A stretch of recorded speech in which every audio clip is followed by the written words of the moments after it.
Good morning. Welcome to the sixth studies in Romans. We are in chapter 2. Chapter 2 is about God's righteous judgment.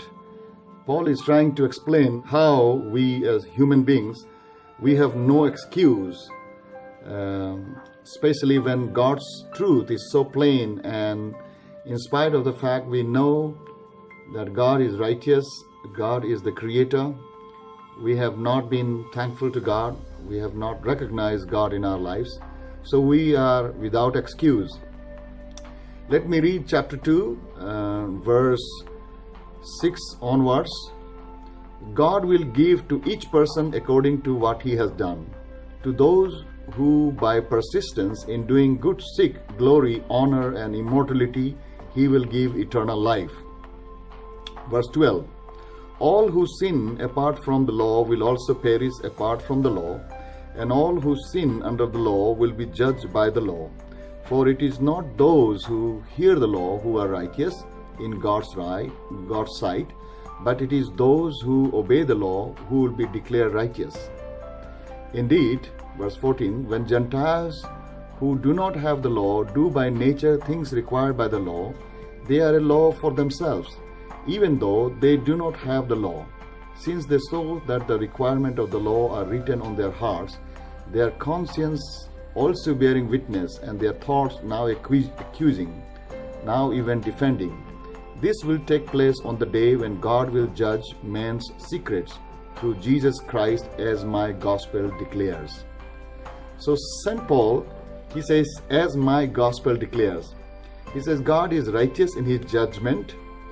And almost if you read verse 6 and 7, it seems like there is a salvation even outside Christianity.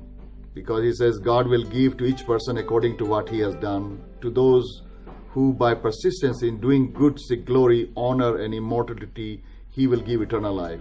It sounds like even apart from Jesus, if you are able to live a good life and doing good work, you still can have eternal life. So it sounds like one can have eternal life with good works. But if you read in relations with chapter 3 and chapter 4 and 5 and 6, then you will understand Paul is not saying that. Paul is simply saying that everybody will be judged according to what they know. Apart from the law, there are other moral values that they have learned in their own culture, in their own religion. And he says the law is written on their hearts.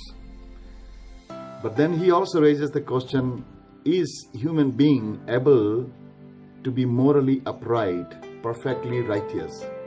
And he says no. So yes, they will be judged, and God is righteous in his judgment. Everybody will be judged according to what they know, what is good and what is morally upright and what is righteous. And Paul argues that later on in chapter 3 and 4, he says no one will be able to reach that perfection because we are not capable. We are born in sin, and sinfulness fails us. None of us, we can keep the law. None of us can keep the moral values and goodness that we know apart from the law. So whether Jews or Gentiles, each one will be judged by God, the Creator, who is righteous in judgment. And because he is righteous, we will all fall short of the glory of God. Verse 11 says, for God does not show favoritism. He will not show favoritism to the Jews just because they are children of Abraham, they are the chosen people of God. Nor he will show favoritism to someone who has been righteous and upright in most of their life, but they still have failed. They have broken the law. You need only one place to break, to only one sin to commit to be a sinner. Only one place to break to make it a broken chain. So Paul is saying, yes, he is righteous in judgment, but the sad news is all will fall short of the glory of God. That's my gospel, Paul says. And that is why Jesus came. That is why a righteousness of God through Jesus Christ is revealed. Otherwise, why God had to become human being and live like you and me, and earn the righteousness and take all our sin upon himself and die. If there was any other way, God would have certainly found some other alternatives. But because there is no other way. But indeed, everyone's good works and morality will not go unaccounted. They all will be judged. And unfortunately, all will fall short of the glory of God. And all needs. That's why whether we are born as a Buddhist or Hindus or Muslims or Christians, we all need Jesus Christ. We need His grace and mercies, because God's righteousness is revealed only through Jesus Christ. May God bless you. You have a wonderful day.